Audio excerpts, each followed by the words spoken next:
Good evening, everybody. Here we're back at the, finally, I think it's, I get Unitarian Universalist. I mix those two up. I'm sure lots of people here are familiar with mixing up words lately or for the last 6 months. Anyway, I don't have the same excuse that you all have, but I'm glad that you were able to find the time to come out tonight. I am Amy Bach. I'm the advocate part of the two primary speakers you're going to hear tonight. The other person is an insider, or she was an insider with an insurance company. And this is, I think, the 9th of our workshops, our Roadmap to Recovery workshops, the public ones that we've been doing. We typically, our organization gets asked to speak at other people's events, and we always try to do that. So I was at a Supervisor Bullner event a couple weeks ago in Kenwood. We were at another one of hers. I'm going to be back up here next week for another event. And again, United Policyholders, the 501c3 that I hope all of you are familiar with, exists to give you information to help you make decisions. And so our objective here tonight is to give you information that is relevant to the types of problems that we know people are experiencing. Obviously, you're all on sort of a spectrum, right? So no two people's situation is identical, but there certainly are common issues that people are looking for guidance on. And so tonight, we're going to be focusing on the sort of general topic of collecting what you're owed from your insurance company, which is, I guess at the end of the day, really why United Policyholders exists. It's to be sort of a translator for you of the lingo and an explainer. I don't think that actually is a word, but it's sort of become a word in our political culture. So we're here to have digested a lot of information from the technical world of the law and insurance and business and disaster recovery and construction, and distill it down for you as best we can to help you make decisions. So we're gonna get into the program, but I do want to say, again, our objective here is to get your questions answered. So we do our best to know what it is that you may want to, I remember this clicker. I think we are gonna, by the way, stick here in this venue for the next series. We have moved over to the high school, and now I guess they're doing construction at the high school. So we're going to be back here in this sanctuary every month through the 1 year, offering you the content that we believe is what you need. But we are very much always interested in hearing from people on topics. So when I walked in here tonight, somebody asked me if we're going to do a program on buying, not rebuilding, and I said, sure. So easy peasy, we can have some realtors, we know we have some good resources from the Department of Insurance on what your options are when you decided you don't want to rebuild, but you want to buy, and that sort of thing. So yeah, that's the kind of example. I'm not saying you have to, grab me on the way out and give me all your ideas, but you can email them to info@uphelp.org. So a few thank yous to tonight's partners. The Tipping Point Community Emergency Relief Fund, which just gave us a grant. We're super grateful for that. The City of Santa Rosa, which has been an incredible partner. Adrian Mertens is here from the city. A number of people are here from the city. The city has been just rock solid with us in our efforts to keep you informed and give you the information you're looking for. Sonoma County, same thing. Great partner. Really, really good. So we've got people here from the county, both, I'm going to go through that and then we'll finish with the thank yous. Tony Signorelli, who I don't know how he does it. He's with the Department of Insurance. He's a bureau chief. Tony is just covering a lot of bases. He's going to be in Sacramento with me tomorrow. Both of us are going to be helping out on the legislative package that is pending. A lot of your local lawmakers, Wood, Dodd, McGuire, Levine, introduced a whole package, if you don't know this, of legislative proposals to make your lives easier and future people's lives easier, and it's a work in progress, so we'll see about that. But if any of you, raise your hand if you wrote a letter or have any interest in being involved in the legislation. Great. Well, thank you. I think we're going to need more of that, but I think I kind of was wanting to see what the sausage factory was going to do to these proposals before we expended a lot of energy trying to get support, because you know, your time is very valuable and your energy is valuable, so we want to make sure that if the lawmakers are going to do something and we're going to weigh in, that it's something that is worth, it's not just window dressing. So thank you for being part of that. It's important. And Tony, thank you for coming up from Southern California to be here with us. Thanks to the church and our tech guys who are just always reliable. Chris Remedios with the Financial Planning Association. Coffee Strong. We've got Vida Iskander here, who's been doing a great job helping organize the State Farm group. And then we've got Wendy Wheelwright, who is over there. Wendy, why don't you just, let's see, let me do my thank yous and then I'll have you make them. Okay, so we have Sandra Watts here tonight with Resolved SF, which is a aviation support group, support business. She's a former State Farm senior claim rep and specialist. We've got Tony here, and then these are the other 4 people that will be here to answer your questions at the end. We've got Rob Spalding with the county rebuilding permit Sonoma to answer questions, and he's got a fee schedule of permits, and we'll be here to answer, like I said, your questions. We've got Steve Jensen with the Santa Rosa Resilient City Permit Center. We've got Brianna Kahn, the county of Sonoma, to answer your questions about debris removal, and then we'll have Ben Orenstein with the City of Santa Rosa Water Department to answer questions about water. I know there may be some of those. But we're going to get into the program in a minute here. So this would be a great time, Wendy, for you to come up real quick and tell these folks about the resources that they can access through you. Thank you. Hi, I'm Wendy. I'm with the California Hope Program, and I'm only going to take about 2 minutes because I don't want to take away from the main attraction, but I'm here to let you know that there's a free counseling service available for anyone who wants help dealing with the emotional impact of the fires, and my counselors are standing in the back right now. Wave your hands, guys.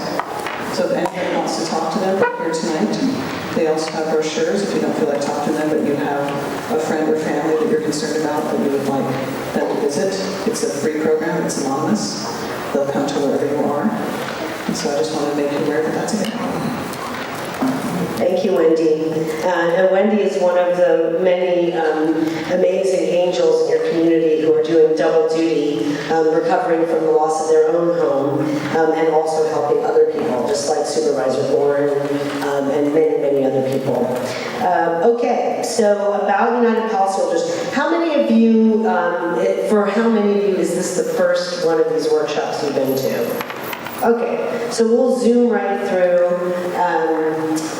We're a 501c3, which means we're a charity. Our charter is to be an educational resource. We're a voice and an information resource for consumers in all 50 states. We have a 26-year track record and subject matter expertise in insurance and disaster recovery.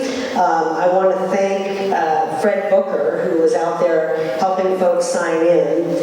He lost his home in the Oakland-Berkeley fire in 1991, and like a number of our other volunteers, and hopefully down the road some of you will be our volunteers, he is paying forward some of the help he got from United policyholders those many years ago by being here and helping your community. And again, a lot of the guidance that we offer people is just based on lessons people learned the hard way, potholes people fell into, things people wish they had known back then.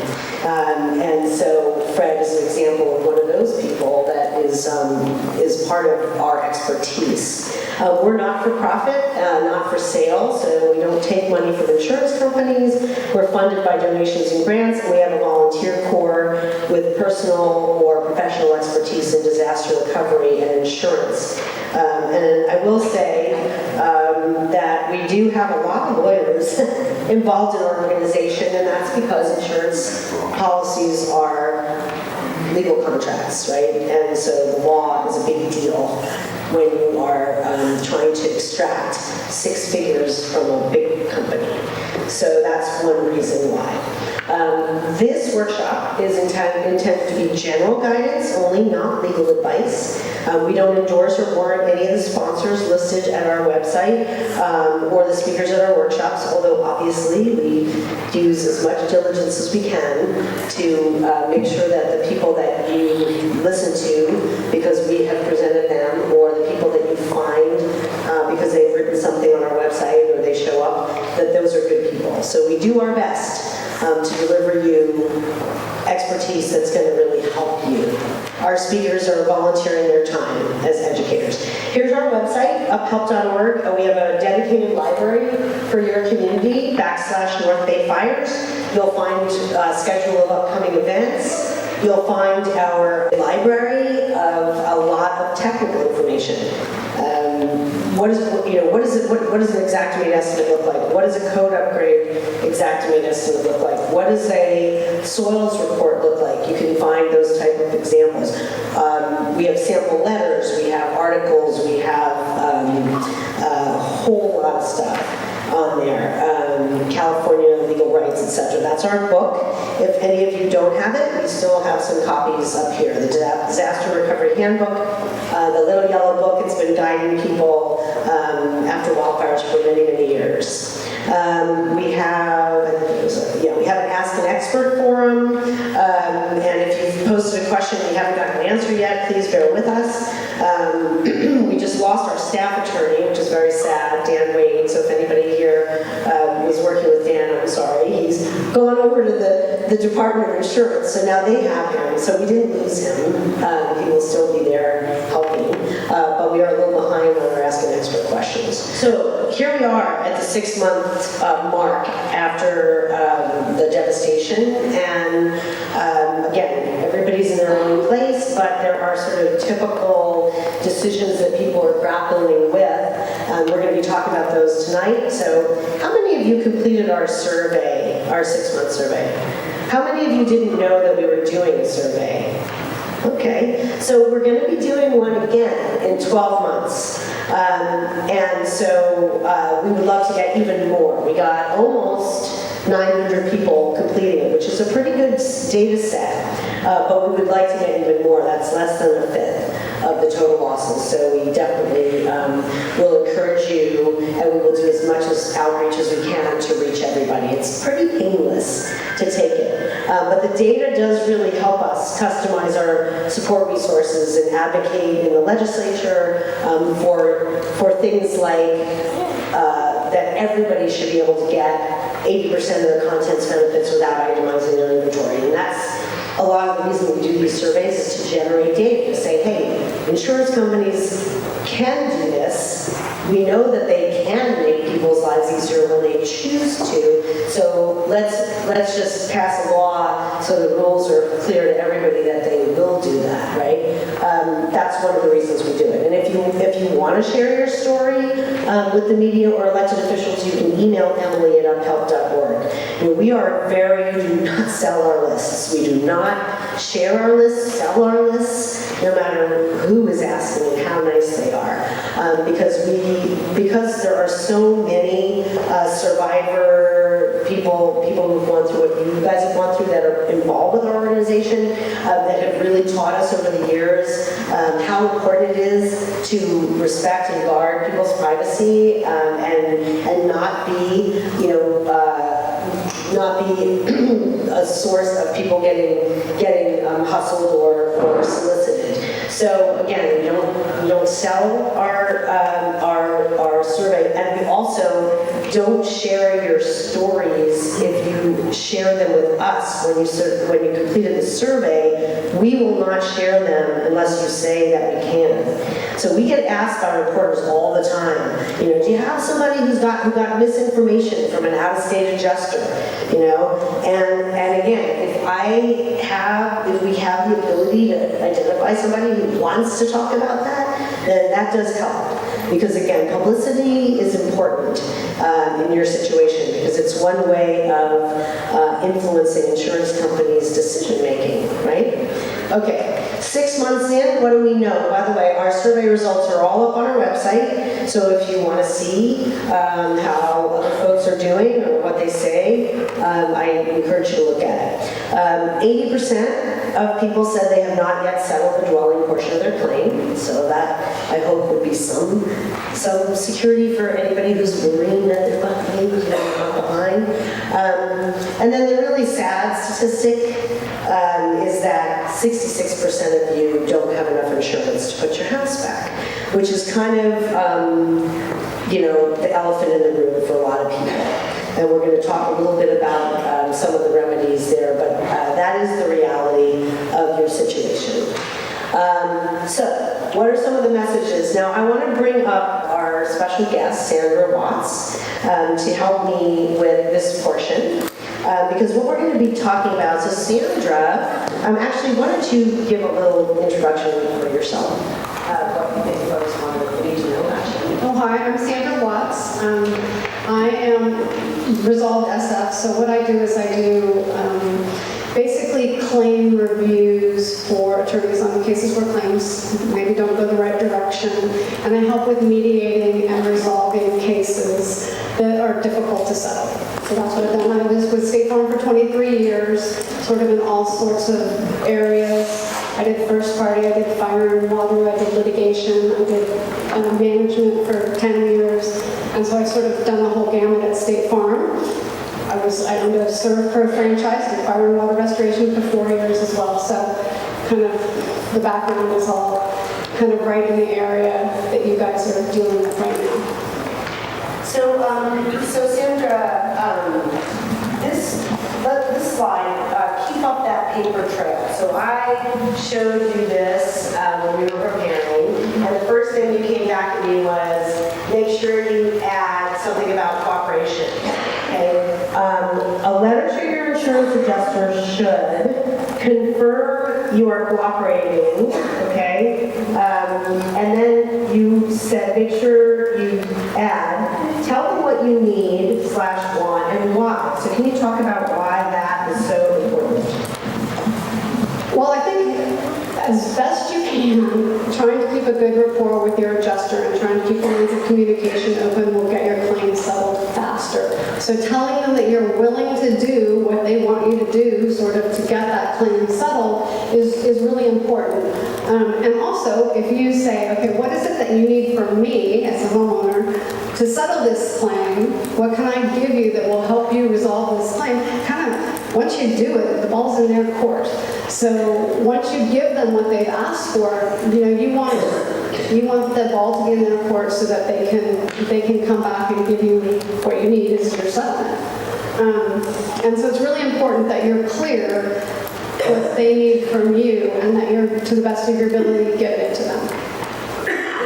Okay, how about, what's the value of pointing out specific things they have or haven't done that are holding up resolution of your claim? I think it's really important. There's a lot of insurance regulations in terms of the Fair Claims Settlement Practices Act. They have time limits to respond to your reasonable requests for information. They have time limits to pay or deny your claim. And, once you've made your proof of claim, they have time limits. They have to respond to for your claim. So it's really important that if it comes to your attention that this hasn't happened, you need to make sure that A, you know, and that they know you know, and that you know, sort of hold their feet to the fire with respect to those time limits. Okay, and then politely remind them about your situation. People, a lot of these folks, how many of you have had, well, we talk about rotating adjusters, and to a certain extent, it's understandable that, you know, when there's a giant catastrophe, insurance companies don't have enough troops in state, and so, you know, they'll bring in people from out of state, but it is common, and we're hearing this a lot lately, that people will have had at least one or maybe two, maybe three adjusters, and they're rotating through. How can these folks make sure that there's continuity? Because I hear people say, we were doing great with the last adjuster, and then a new guy came on, and now we're sort of starting from scratch. What can you say about that?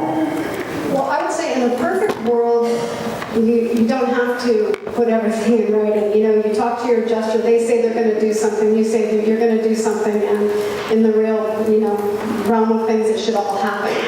Rotating adjusters, if you've had that conversation with one adjuster and then all of a sudden they're not there anymore, this new adjuster who comes in maybe gets a stack of, you know, a whole bunch of files, and they don't see that that last adjuster promised you that they were going to do X, Y, and Z. So I think in these cases, I think writing letters is super, super important, because those letters are in your claim file, and they're going to document, you know, what everybody agreed to do, what our next steps are going to be, what we're working for. So I think it's really important to have that in there, and it takes more time, and, you know, there really aren't requirements from your end to do that, but I think it's only helpful to go and really have everything in writing. And why is it important to give the adjuster a specific time frame to reply or comply with what it is you want them to do? Well, you know, I think that there's some checks and balances already in place that do that, but I think it gives them a reasonable expectation of what you're waiting for. It puts you on the front burner, really. If they know that you're sitting there and you're expecting something, you're going to get more attention than someone who isn't. And you know, the other thing that I was going to say is that, back on the paper trail, is if you have something that you don't understand and that you feel your adjuster hasn't been able to explain to you, put your question in writing so that that question is in that claim file, so that there's no doubt that you have that question and that question is there, and at some point somebody's going to have to respond to it. If you don't understand like a policy provision or an exclusion or a limitation, just ask them to put in clear language what's covered, what's not covered. You know, ask them to explain what you don't understand. So negotiation, best practices. If there is something you want or something you're not clear about, don't bury it in a long run-on paragraph, right?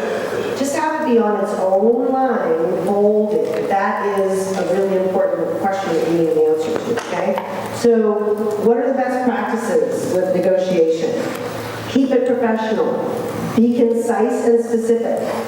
Bold or bullet point your requests. Avoid long paragraphs. Use good grammar and punctuation. I'm going to stop there.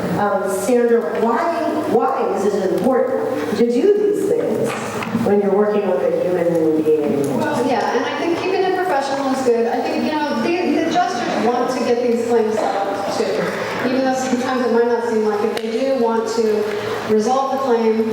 They keep coming, you know, they come forever. So I think it's really good to be concise and be specific, and the bullet points are great because you don't want something that's super important to you to get lost in a paragraph. You know, these guys are getting lots of letters every day on lots of claims, and so you want to make sure that they can look at your letter and pick out those things. And I love the bullet point ideas so that you have you know, everything there, and it's really hard. And then if you get a response, then you can go back, if you number them, you can go back, okay, that's great, thank you for answering questions 2, 4, and 6, but I'm still waiting for 3, 5, and 9, whatever, that type of thing. It's good for you to kind of keep you organized in the things that, it's like a checklist, So I think those are really good. And long paragraphs. And it's really hard because these are really tough situations. These fires are they're really emotional. They're really, there's a lot of emotion. There's a lot of things involved. And it's like writing, a paper where you write it all out, get it all out, and then go through and get out anything, strike out anything that really doesn't have to do with what they need to address. And that's kind of a little harsh to say, but it's really important because it allows them to just distill and get to what the actual issues are and see what they can do for each of those issues. Well, how many claims would you say a typical adjuster has on their plate? I mean, I know you just work, you can only, you just work for one insurance company. Well, I work for two. I work for capital insurance as well. But, okay. It depends. It depends on the company. It depends. Some of these companies, these people have 200 claim files. So, when I worked for State Farm, I had probably 60, 70 at a time. But it kind of goes from there to... So it just depends, but there's a lot. And each one, is sort of running its own life. And so they're all at different stages at different times. Some are nothing's happening on right now, and some are requiring a lot of work. But there is a lot to do, so whatever you can do to make it really simple for them to find your issues and address those issues really helps. Okay. So then we say, confirm your willingness to cooperate, but explain why you can't comply with an unreasonable request, and then avoid venting frustrations and emotions. Can you just talk a little bit about these 3 points? Right. So what I do now is I'm involved in litigation. When something goes to litigation, every single thing comes out. It's produced in discovery. So maintaining professionalism and sticking to kind of business is really important, because if you come out and your case goes to a jury or a judge or something, here you are, you're making reasonable requests. You're not, you're being reasonable in your time frame. You're showing, reiterating that you're ready to give them what they need to settle your claim goes a long way. And when you take all the letters and you put them out there, somebody that's writing and saying, I'm here, I'm ready to help you, you want X, Y, and Z, here it is, here's a list of, whatever. It goes a long way. And so write your letters as if everybody was going to meet them. We talk a lot about leverage because that is really what we're here to help you generate and use, right? Your leverage that you have as one person or one family, one household against this giant company that is very much in a different place than you. You're learning all this stuff for the first time. You need something from them a lot more than they need something from you, right? So leverage. What's your personal leverage? And this kind of comes on the heels of, here we are telling you, don't vent your frustrations and emotions, be businesslike and all that. But if you are looking for, if the reality is, and this is about, you're cooperating, but the reality is you can't always do everything that an adjuster is asking you to do. So, or an adjuster may be asking you to hurry up and get your inventory, in, and you just can't. These are some of the bases for your personal leverage, and it's okay to throw those in a letter as long as you don't go into like a whole bunch of detail, right? Obviously, a sudden tragedy turned your life upside down. You're doing your best with many details. If you have special circumstances, you can let them know. You should let them know. If you're a senior, if you're a commuting worker, or working parent, you have young kids, you're a business owner, disabled, ill. And obviously, you lost a life's worth of possessions, so it does take a lot of time. And adjusters should know that, but they have their own pressures as well. We're just here to tell you what we recommend for best practices is to remember that is leverage in your favor. And good health is extra hard to find now. We know that prices are much higher, for rentals and construction services or shorter supply, your records are all gone, and painstaking to recreate. So those are just Can I realities. just add one thing on there? Yes. If you need help, with any of these things, if they're making a request and you feel like you could need help, ask for it. And it's not going to hurt to ask. And it's, they have sort of a duty to provide reasonable assistance to you to help you put your plan together. So just ask. If you do have circumstances, I think it's good to say, look, I have this circumstance and I need some help here. Help me. Your legal and political leverage comes from the Fair Claims Regulations. So those are laws. They're called regulations, but they're laws. The Unfair Insurance Practices Act, that's the California Insurance Code. A long list of things insurance companies must do and cannot do. And then there are what are called bad faith principles in California case law. And again, these are sources of your leverage, right? Our organization is not here hustling you to run out and hire lawyers and sue. Obviously, we're here to try to get you back where you need to be without extra hassles, right? We're trying to minimize. Now, litigation may be a good way for you to go, but again, you're here 6 months after the fire. You should be still trying to work things out in general with your insurance company. Okay, and this is separate from the underinsurance issue. This is just in terms of settling your claim and figuring out how much they're going to pay you, right? Okay, so there are also legal and political leverage that you have from the bad faith principles in California case law. And I just listed 4 of them here that I think are the most important. The duty of good faith and fair dealing, right, is basically that your insurance company is supposed to be reasonable. They're not supposed to interfere with your ability to collect the benefits under the contract. That's basically what good and bad faith is, right?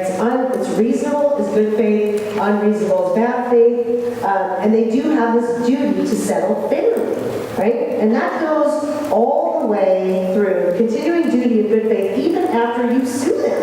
If you sue them, they still have a legal obligation to try to resolve the claim and treat you fairly. And that is probably because it's a special relationship that you have with the insurance company because they have taken your money and made a promise to you that is special in the law. So it's not the same as when you buy a car or you hire somebody to put carpeting in. They just agreed to put the carpeting in, right? But when an insurance company takes your money, they are agreeing to do something special, which is to be there for you when you need them when something bad has happened. So that does give you some rights. And now, that doesn't mean every letter you send to insurance companies should say, you're acting in that faith. It's kind of like you don't want to be, the boy who cried wolf. You don't want to throw that around, again, because that just kind of makes it less valuable because it's sort of just as really, it's just reasonable and unreasonable, right? You need to be specific in what it is that is not going right, right? All right, so what are the other 2 important bad faith principles? Pay undisputed amounts promptly, right? Don't hold on to money in one category while you're fighting over something else. And then the insurance company is supposed to put its financial interests on a par with yours. And that's a principle I really think about that. It's very important because what that means is, they can't hire somebody, they're not supposed to hire an estimator who they know is going to lowball your coverage A, your replacement value, because that would be, I guess you'd say, financially selfish of them. That would be them saying, well, we're going to try to do better than our customer. They're not allowed to do that, okay? And then the other source of your legal and political leverage is media exposure, pending legislation, and things like our survey. Anything you want to say about throwing the bad faith word around in communication to your adjuster? Does it help? Does it not help? Sometimes. sometimes it does, sometimes it doesn't. It's, they're still going to look at on the basis of what's supposed to be done. I think that it's called the Fair Claims Practices Act, but you can go and you can Google that, you can look online, and 79003 outlines exactly what their duties are in the event they have 15 days to respond to written correspondence, they have 40 days to pay or deny a claim if you've made your proof of claim. So that's all sort of written out, and it's sort of good guidelines. So when you're saying, well, some people will write and say, well, I must have a response in 3 days' time. It's not really going to get that far unless there's something really hanging on the line that you're going to lose out financially for them not answering. You can generally expect 14-day response to your letters. You can generally expect that they pay the undisputed amount within 40 days of receipt. So, but you can go online and look at it, and I think that's the DOI has good reference on that. Okay, so what are the big 6 problems that we are hearing the most about in either from the survey or, when we're up here doing events, or Saturday we co-hosted a one-on-one clinic where you can sit down with a volunteer lawyer. We co-hosted it with Legal Aid of Sonoma and the Bay Area Resilience Collaborative. So I spent a couple hours with folks while they were waiting for their appointments, and these are the big 6 that everyone's talking about. Under insurance, I don't have enough insurance to put my house back or replace all my stuff, or upgrades or that sort of thing. I don't understand why I can't get a waiver and other people are getting a waiver, and I'm slogging through this inventory itemization, and I have to remind people that normally everyone has to slog through it. It's an exception when you don't. This community, some people in this community have been very successful in getting the insurance companies to waive that. And the Insurance Commissioner's Office has been super champion for your community in asking insurance companies to go outside of the 4 corners of the contracts and relax rules. And in this community has had the most success. Now it's relative. There's plenty that are going to have to slog through that organization. And that's just, our organization does everything we can to make it easier. And as Sandra said, there are people you can hire, but we have, the sample completed inventory. We have a sample blank Excel that's got everything you could possibly think of in the house. So again, I know it's painful and awful, but if you haven't gotten that waiver and your company is not one of those that's giving it across the board, Farmers is giving it across the board 100%, State Farm 75%, a number of other companies are giving somewhere in that range for people. I think there's plenty of people whose companies have offered them the 75 that are saying, I'm not going to leave 25% of my benefits on the table. I'm going to itemize. So again, not the end of the world. It's not a picnic, but it can be done. And again, you have 2 years. I was going to say they have plenty of time, so don't be pressured into getting that done right away. I've heard of people who are their adjusters saying, well, give it to me, you've got 2 years. Valuation disputes. My guy is telling me that it's going to cost $600,000 to put my house back, and the insurance adjuster's offer is $400,000. They're $200,000 apart, and we seem to be stuck. Okay, that's probably one of the most common problems people are reporting to United Policy. Buy or rebuild. People are saying, I'm still thinking, I'm not sure what I want to do, and again, that's fine that you don't know what you want to do, that's normal. But again, as I've told you guys before, it's kind of a new-ish law. So what do we know about your rights to buy instead of rebuild? Well, we know what the statute says. The statute says you're allowed to use your replacement benefits to buy instead of rebuild. But the statute didn't go into details about, and all your extended coverages will be available, and your code upgrade coverage will be available, and there's no issue about the land. It's silent on those things. So there are a few things that are a little vague. I personally think the statute is super clear that you get to export all your benefits. So whatever amount of money would have been available to you if you were going to that's the amount of money you have available to buy, right? But again, the insurance commissioner's office is trying to help people. There's a letter that the insurance department's counsel's office wrote a number of years ago to a lawmaker in a wildfire area saying, okay, can you give us the rules here? So you'll find that on our website, you'll find it in the CDI's website. If you put in the search box on our website, rebuild or buy or rebuild, you'll get, we have a whole guide section on this topic. But again, that is one of the big questions. And early on, we had a lot of adjusters come in from out of state. How many people have an adjuster from out of state? Okay, well, there you go. And a lot of them have never heard of this code section 2051.5 that says you get 2 years to replace all your stuff and get full value, and you can rebuild or you can buy a house instead of rebuilding. They didn't even know that law existed, and everyone, there's sort of some issues about whether or not they should have been more trained before they got to come in and start having a very, very important role in your lives. But so here we are, okay? You know you have that right, and you're going to have to enforce it if you need to. And even if your adjuster told you something that may not have been accurate. I mean, we had communications with a very high level executive at a very prominent insurance company who had no idea about that law. And they do business in California, so there's not an excuse for it, it's just the reality, okay? What's the fourth one? What coverage is available and when? Do I get to take my replacement benefits in a big chunk? Or do I have to, or does the insurance company get to just pay me the actual cash value and then I've got to deal with figuring out when I'm going to get the rest of the money. Okay, that's another one.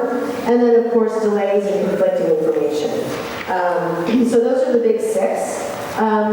So we did this little chart. The idea here is we took the big six and then we created a grid, which path to take if one of those problems is yours, which for some people, maybe all of those problems are yours, I hope not. The first column, so we have type of issue, we have negotiation, we have filing a complaint with the California Department of Insurance, we have mediation, we have appraisal, and we have legal help. Now, technically, legal help could help with any of these things because, if the lawyer's diligent, they're going to be able to advise you, but legal help costs money. And, we're offering free one-on-one consults, but it's 1 hour, it's a one shot, and not everybody can participate. So the reality is, for most of you, you're going to want to use negotiation, and that's why we're here talking about all this stuff. So filing a complaint with the Department of Insurance is a perfect opportunity to bring Tony Signorelli up here to talk about what that process can do for you. Good evening, everybody. Tony Signorelli, Deputy Commissioner for Consumer Services.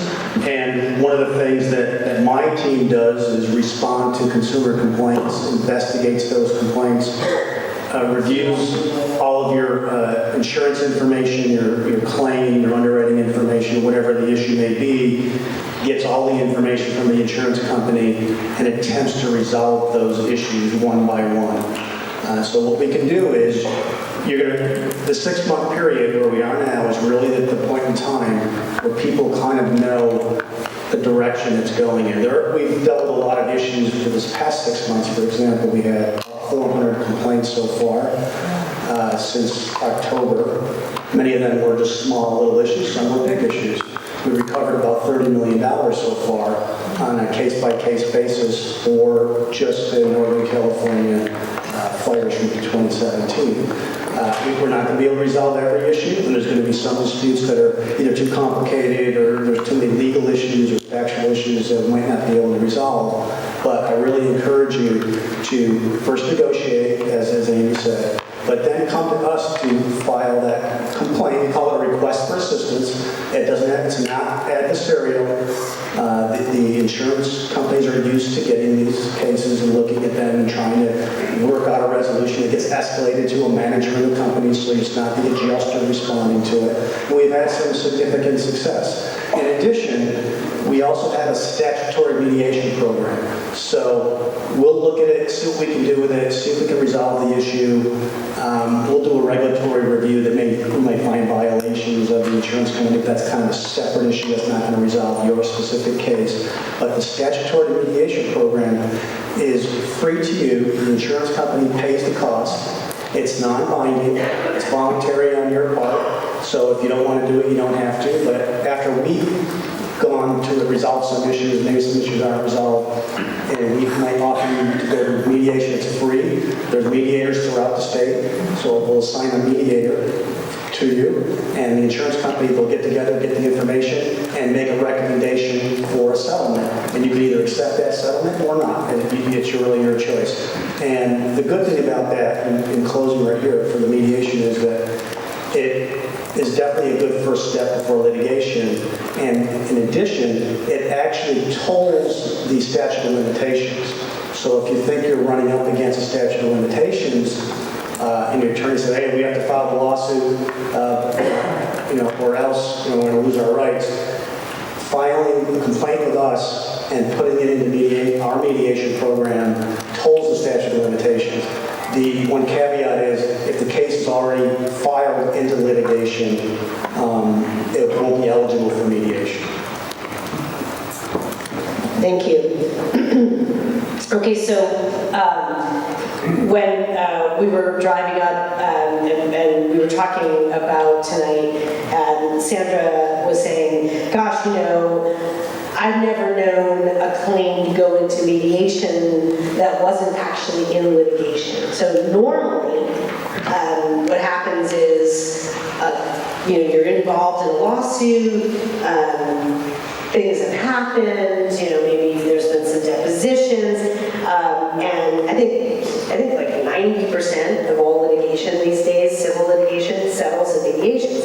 But usually not until there's been a lot of water under the bridge, meaning there's been discovery and there's been the exchange of information and documents and depositions and a little bit of testing in court through motions and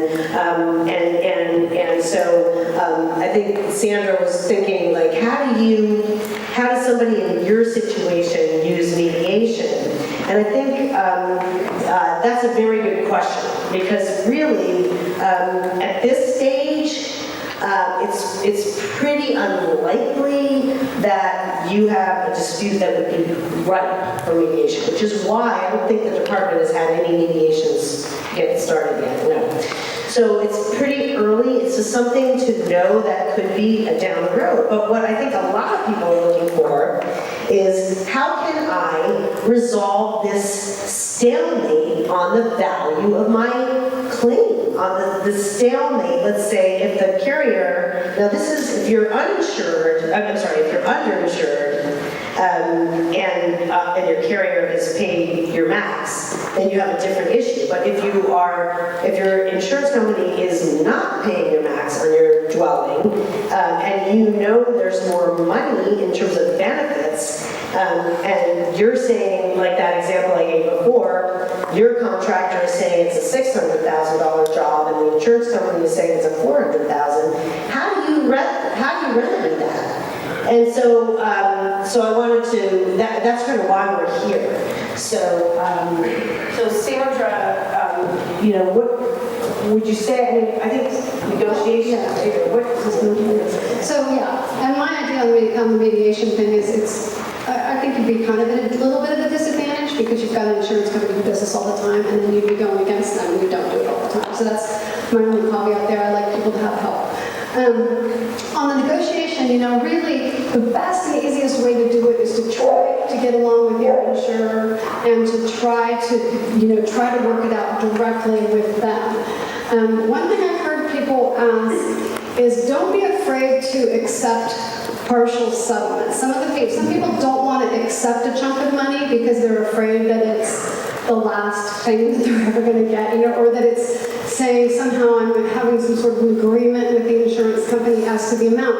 They owe you that undisputed amount as soon as it's determined, so you're free to accept any undisputed amount without jeopardizing the rest of your coverage. And I would say that even for underinsurance. So even if you're underinsured and you have some questions as to whether that was right, whether you might have legal recourse or not, it's okay to accept those policy limits.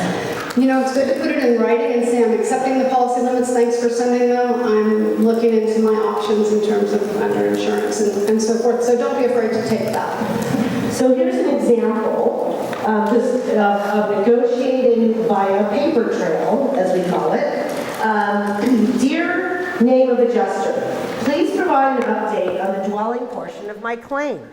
On fill in the date, I submitted a contractor's estimate to you from XYZ contractor in the amount of XXXXXX. There is a fill in the blank dollar difference between your original dwelling payment and this estimate. Please send payment for the replacement cost amount of the difference within 2 weeks. Okay, so what do you think of this approach? I think it's great. I think you need to be upfront. I think you need to, kind of hold their feet to the fire, let them know, hey, look, you sent me an estimate, I sent you an estimate, they're different, we need to deal with this difference.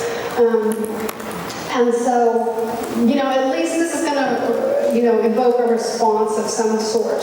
And hopefully, if they don't pay you, they're going to come back and say, well, they should come back to say, I can't pay you now, but here's what we need in order to get this gap figured out. And I think this is what I'm seeing a lot, is this issue of the insurance company. They go out and they really do kind of do their best efforts in trying to, they've never seen the house, they don't know what was there, they're piecing things together based on stuff that you've given them. It's really, really hard to write an estimate on a house that's gone. And to get it out there, in a reasonable period of time, because, you know your house, and little things, and you're going to forget things, and, things are going to come later. So, getting that out there is something that they need to do. And the hard part is taking their estimate and taking your contractor's estimate and trying to reconcile those and trying to figure out, are we talking about the same thing? So can I just launch into this? Yeah. Okay. So the thing we talked about, one of the big issues is before you even get involved in the money, get involved in the scope. Take the insurance company's estimate, okay, and go room by room in excruciating detail and make sure that scope, which is that list of items that are going to be repaired or replaced, make sure that is complete. Because you can't really do anything before that stage. So make sure, try to find pictures, videos, sit down and, imagine in your mind, be systematic, start at the floor.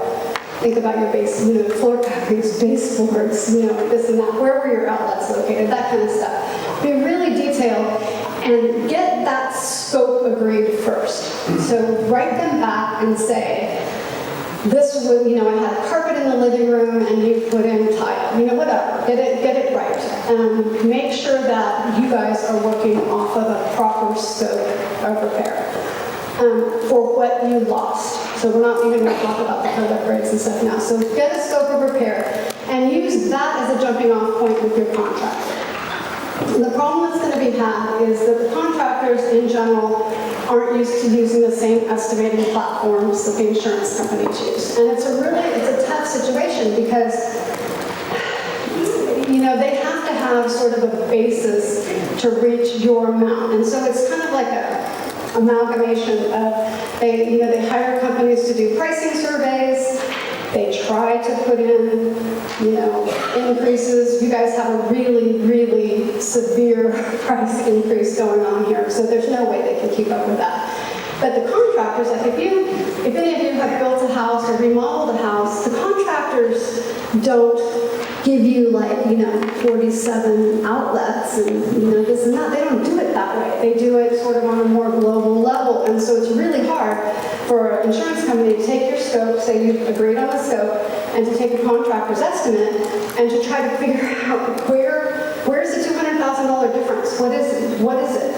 where is it? And that's what they're really trying to do. So, subcontractor bids are really big.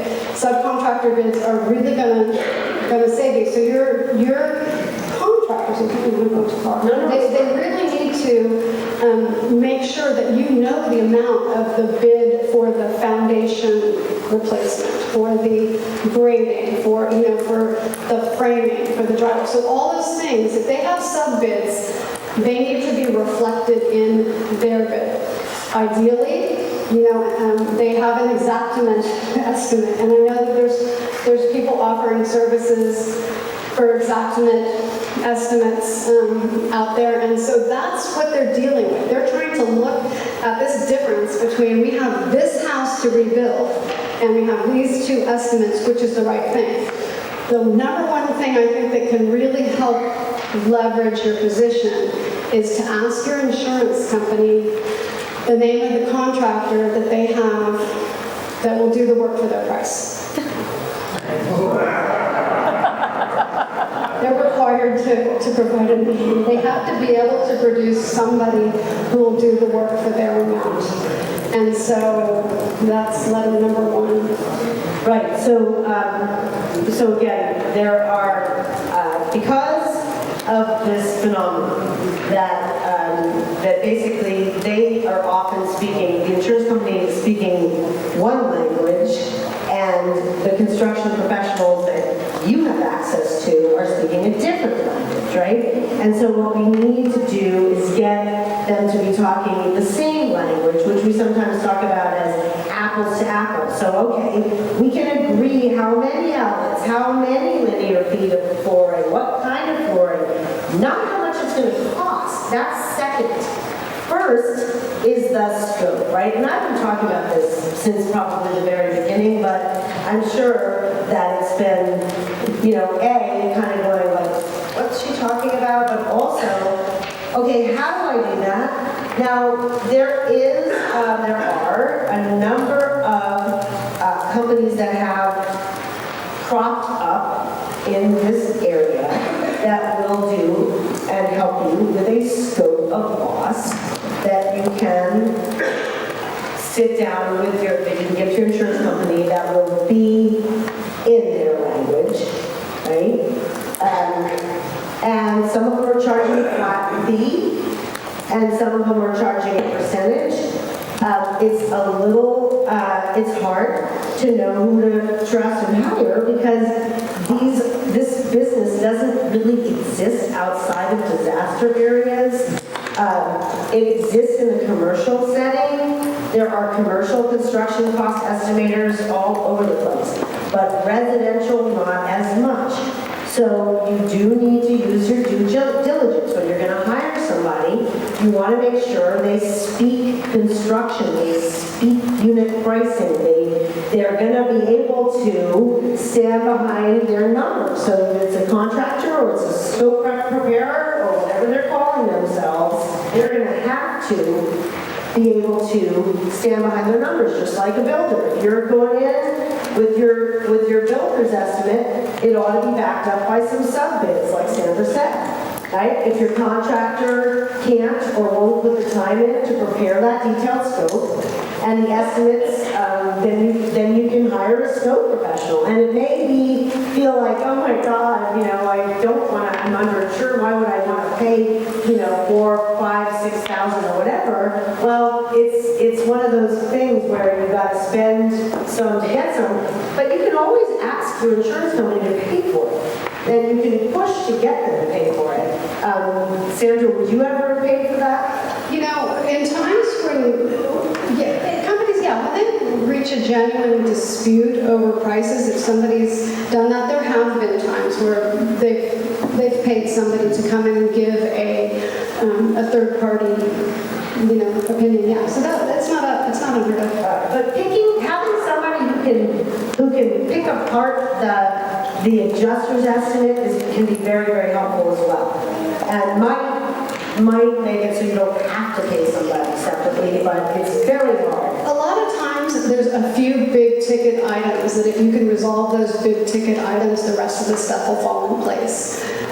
So that's one thing to look at if you're not too far apart. But I can't reiterate enough. Make sure before you get your other bids to make sure that that scope that you have is correct and you're in agreement with your insurer on that before you ever talk money.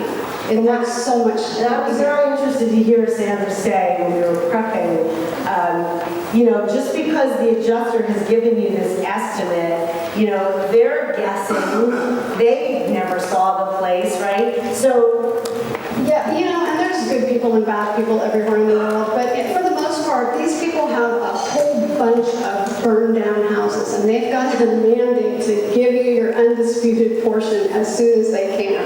And so they are, for the most part, really trying to do that with really limited information. And then remember that most of the time, foundations don't burn. The site preparation is usually, most houses that burn, that insurance adjusters deal with, the foundation is there. A lot of times, sort of the main structure's there. Sometimes they have to rebuild the foundation because it's a little, fire damages it, but for the most part, it's not one of these situations where everything's gone. You'd be really surprised going through a burned out house, and I spent lots of years doing it. You go through a burned out house and you can say, okay, well, we've got, 2-inch strip oak floors here. You can see a lot in a burned house, but you can see anything in you guys' houses. For the most part. So there's nothing, they're kind of doing the best they can in general. okay, so moving along with your negotiation leverage, filing a complaint with the Department of Insurance definitely boosts your leverage. It's not, a lot of people think, oh, my insurance is going to be mad at me.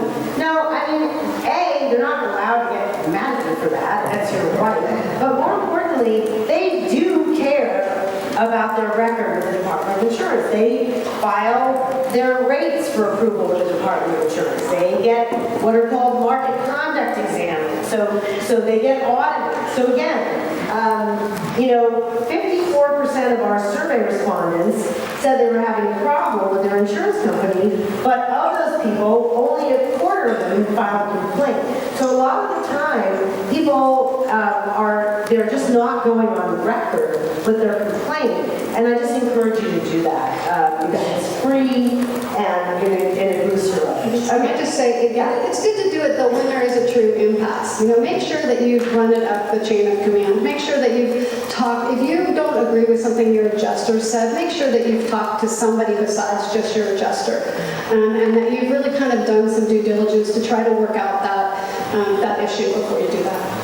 So I did want to kind of keep the education portion tonight as tight as I can so that we have enough time for questions, and we have these experts here to answer your questions, but I'm going to go through a very, very fast mediation pros, cons, because again, if you have gotten your scope or you feel that you have presented your insurance company with complete documentation of what it would cost to put your home back as it was in compliance with the building codes. If you have given them that information and they are sitting on it and they will not pay on it, and you feel that it is strong and defensible, then you are going to be looking for dispute resolution options. So mediation could be one. It's inexpensive. If you don't like the result, you can walk away.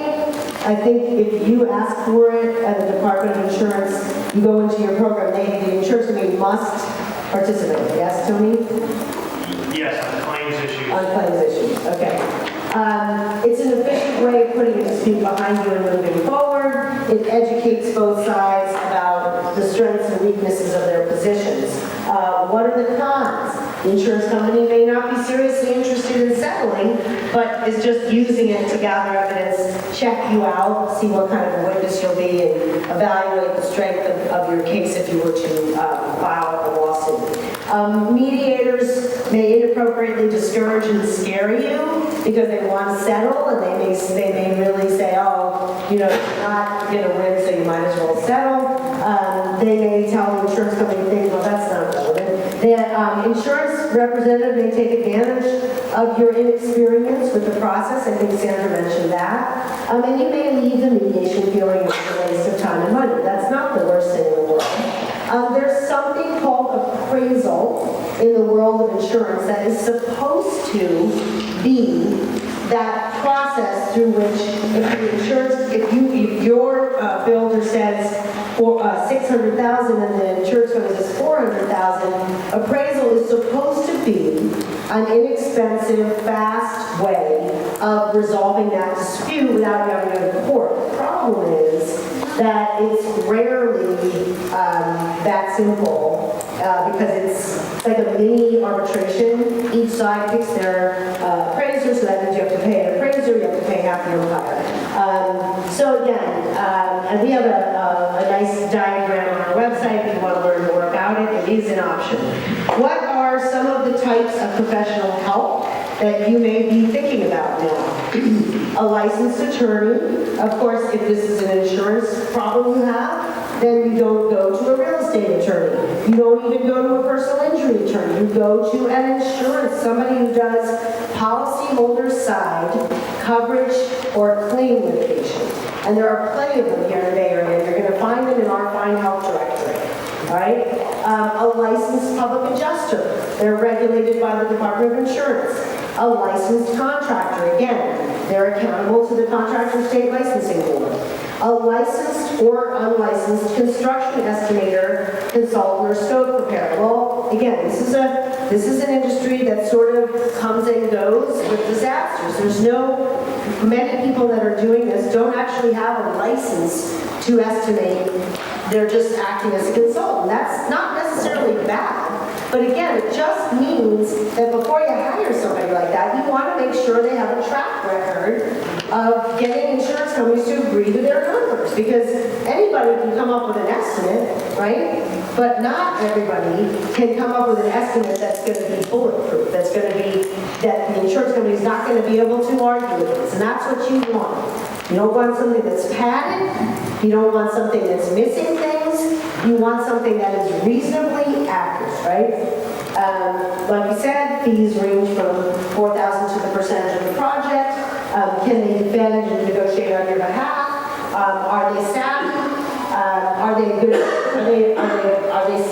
Being savvy will get you pretty far. Being able to speak, with an adjuster and kind of have a feel for how things go down. And is their work better than Xactimate? And if so, how and why? Now, Xactimate is not necessarily bad or flawed. It just has, as we've talked about, it has default pricing that's not going to be, that's going to be too low, and it needs somebody who knows how to really do the inputs properly in order for it to be complete. You want anything on there? Xactimate's exactly as good as the person using it. All right, litigation. What are the options? Multi-plaintiff, class action, unfair practice cases, such as there have been a few that have already been filed for people in this community, alleging systematic underinsurance. And so many of us were underinsured with this company, so they must have been doing something wrong. Systemic fraud, improper depreciation, disparate treatment, utility negligence, and liability. Those are some of those group suits. Individual suits, which I haven't heard of any yet, but I'm sure there may be some out there. That would be if you were making an errors and omissions claim against an insurance agent or broker, if you have the facts to show that he or she did something specific to cause you to be underinsured, and then an individual suit that you could file for breach of your insurance contract or breach of the covenant of good faith and fair dealing, which is what's known as a bad faith suit. Very, very unlikely that any of you are there yet because you're still in the trenches negotiating, and hopefully you won't have to go that route, but those are options, okay? There's a lot of guidance available in our library on dispute resolution. Speak up, going up the chain of command, insurance appraisal simplified, a policyholder's guide to mediation, hiring professional help, and of course our sample letters. Sandra, I think I zoomed through a slide about going up the chain of command, and I want to talk about that. So a lot of folks have said to us, either my adjuster's being a jerk and I need a different adjuster, we just don't get along no matter what, okay? Or they said, my adjuster doesn't seem like they really are that savvy, I want to go over their head. Can you do that? Should you do that? How do you do that? So, the first thing we always say is try to work it out with your adjuster. Try to talk to them, try to make friends with them. If you can't, there's some things you can do. Going up the chain of command, there's a few little tricks. Most insurance companies have call circles. So the first thing you should do is write down, keep a log of every single call you make and every single call you receive. So that you can go back and say, look, I called 3 times this week and left 3 messages and nobody responded. So you have that log. That's good. It's valuable. So you call on your adjuster, you get their voicemail, you leave a message, you call them the next day, leave a message, you're not hearing anything. Most of the insurance companies have a push 0 button, and that 0 button puts it in a loop. I know at State Farm, it goes to a bunch of different offices. If nobody picks up in one office, it goes to another office. So you're going to get somebody that's going to answer the phone. And they're supposed to try to help you. Sometimes you'll get auto company, but they're supposed to try to help you. So you can ask them for help. If they're not willing to help you, ask for your adjuster's direct supervisor. And if they don't know how to get you there, just get their name, get their phone number. They all have company directories in their computer. So ask for that and try to call them. But make sure that when you do call them, you have a nice record of what's happened. I've called 5 times over the last 2 weeks and no one's returned my call. Or, something along those lines. So you have a really concise thing to talk about with the supervisor. So I think it's a good way to do it. Because I was at I do often want to go up to this is typically for me in connection with airline reservations, and it is true that most of the time it's pretty hard to get the name of somebody's supervisor. So I think Sandra's correctly going around to one of their coworkers and getting them to cough up that name is a good one. Unfortunately, we were kind of talking about this sometimes. Unfortunately, it's the case. It tends to be the same adjusters that get the complaints over and over. There's adjusters that get no complaints, and then there's adjusters that everybody complains about. And so if you get their coworkers, if their coworker keeps having to deal with their problems, that coworker is going to right away give you the name of their supervisor because they're sick of it, right? So it's a good way to do it. Okay, so here are here's the contact information for the city and county permit centers. And then one of the things that people are coming to us quite a bit with is related to building code and ordinance coverage. And again, just to review, your typical policy ensures what was there, not something better, not something worse, but what was there, right? With a lot of fine print in between. But as some policies do not expressly exclude the cost of upgrades required to get a certificate of occupancy and be in legal compliance. But most policies do. So most policies, you will have to pay your code upgrade expenses out of pocket unless you have the coverage. Now, in my opinion, it's straight up negligence for an agent or broker to sell you a policy without telling you that you should pay the extra $30 or whatever it is for building code and ordinance coverage, but that's my opinion, and I'm not a judge or a legislator. So the reality is you do need to isolate the costs of what code upgrades you will be required to make as part of this effort to present to the insurance company this complete estimate of what it would cost you to put back that house that was destroyed.